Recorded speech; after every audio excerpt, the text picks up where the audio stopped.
Next, एक व्यक्ति था जिसको 7 नौकरियों से रिजेक्ट किया जा चुका था। वो काफी उदास था और सोच रहा था कि मेरे पास अब तो कुछ भी नहीं बचा है, मैं पूरी तरह से बर्बाद हो चुका हूँ। अगली सुबह वो इंसान चाय पी रहा था और उसके टेबल पर ब्रेड रखा हुआ था और तभी अचानक से एक चूहा आता है और उस ब्रेड को खाने लगता है। ये देखकर उस इंसान के चेहरे पर हल्की सी स्माइल आती है और उसके दिमाग में एक थॉट्स आता है। वो सोचता है कि क्यों ना इस चूहे के किरदार को कार्टून बनाकर बच्चों को दिखाया जाए और हो सकता है मैं ऐसे करके शायद अमीर बन जाऊं। और दोस्तों, आपको यकीन नहीं होगा, यहीं से जन्म हुआ मिक्की माउस का। मिक्की माउस आज दुनिया भर में सबसे ज्यादा पसंद किए जाने वाले किरदारों में से एक है। और आपको बता दें, वो व्यक्ति कोई और नहीं बल्कि वाल्ट डिज्नी थे, डिज्नी कंपनी के मालिक। आज ये कंपनी करोड़ों रुपए कमाती है। तो दोस्तों, इस कहानी से हमें ये सीख मिलती है कि अगर हमें हमारी मनपसंद कोई भी चीज ना मिले तो हमें उदास नहीं होना चाहिए, बल्कि हमें अपनी कोशिश जारी रखनी चाहिए, क्योंकि हो सकता है कि भगवान आपको आपकी उम्मीद से भी ज्यादा देना चाहता हो। क्योंकि ऐसा कहा जाता है, जब भगवान हमें कुछ बड़ा देना चाहते हैं तो वो स्वयं रास्ता बनाते हैं और उस दौरान हमारी कठिन परीक्षा लेते हैं। तो इसीलिए दोस्तों, हिम्मत रखनी चाहिए। अभी आपकी परीक्षा चल रही है, सब्र करिए, आपको आपके कर्मों का फल अवश्य मिलेगा।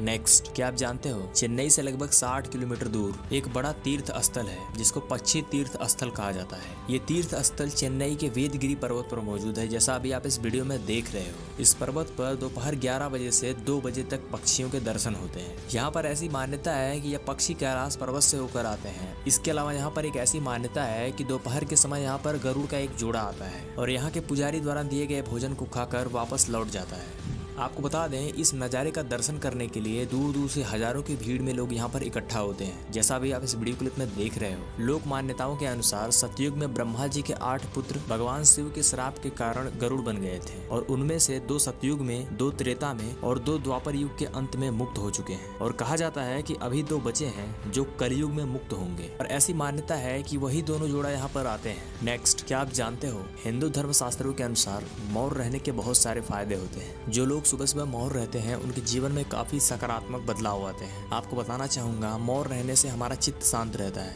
हमारे मन के सारे विकार दूर हो जाते हैं। शास्त्रों के अनुसार एक इंसान को सुबह और शाम जितनी देर हो सके मौन रहना चाहिए। मौन धारण करने की वजह से हमारा स्वास्थ्य काफी बेहतर होता है। नेक्स्ट, क्या आप जानते हो, जब कोई व्यक्ति मरता है तो उसके प्राण भी उसी चक्र से निकलते हैं जिस तरह से वो अपने जीवन को जीता है। तो देखो, अगर किसी कामुक व्यक्ति की डेथ होती है तो उसके प्राण जननेंद्रियों से निकलते हैं। किसी व्यक्ति के मौत के बाद उसकी बॉडी देखकर ये बताया जा सकता है कि वो व्यक्ति कैसा जीवन जीता था। नेक्स्ट, आपने ब्रह्म मुहूर्त का नाम तो जरूर सुना होगा। आइए जानते हैं ब्रह्म मुहूर्त में उठने से क्या होता है। तो देखो, ब्रह्म मुहूर्त का समय 4:24 से 5:15 के बीच का समय होता है और ब्रह्म मुहूर्त में जो व्यक्ति उठता है उसके चेहरे पर तेज, शरीर में आकर्षण और बुद्धि का विकास होता है। ब्रह्म मुहूर्त के समय वातावरण में ऑक्सीजन का लेवल काफी हाई होता है, जिसकी वजह से हमारी बॉडी में प्राण ऊर्जा को काफी बल मिलता है। नेक्स्ट, क्या आपने कभी सोचा है, जब कैमरा गोल होता है तो उससे खींची गई फोटो चौकोर क्यों आती है? आखिर वो फोटो क्यों नहीं गोल होती है? अगर आपको नहीं पता इसके बारे में तो चलिए जानते हैं इस वीडियो में। तो सबसे पहले कैमरे का जो लेंस होता है उसको गोल बनाया जाता है ताकि फोटो खींचते समय वो प्रकाश को सही तरीके से इकट्ठा कर सके और उस ऑब्जेक्ट पर फोकस किया जा सके जिसकी हमें फोटो लेनी है। दूसरा है, कैमरे का जो लेंस होता है वो प्रकाश की किरणों को कैमरे के सेंसर तक पहुंचाने में हेल्प करता है। और आपको बता दें, कैमरे के लेंस को बनाने की प्रेरणा इंसान की आंखों से ली गई है। और अब आते हैं मेन बात पर। कैमरे का सेंसर का जो आकार होता है वो चौकोर होता है, इसीलिए कैमरे में खींची गई फोटो भी चौकोर आती है।